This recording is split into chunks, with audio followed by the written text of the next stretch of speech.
Truk logistik adalah tulang punggung dari sistem distribusi barang di berbagai sektor industri.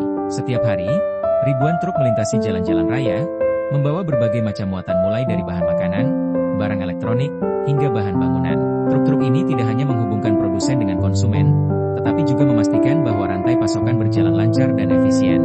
Dalam operasionalnya, truk logistik diatur dengan sistem manajemen yang ketat. Jadwal keberangkatan, rute perjalanan, hingga pemantauan kondisi barang dilakukan secara real-time menggunakan teknologi GPS dan perangkat lunak logistik. Pengemudi truk memiliki peran penting, karena selain bertanggung jawab atas kendaraan, mereka juga menjaga keamanan barang selama proses pengiriman.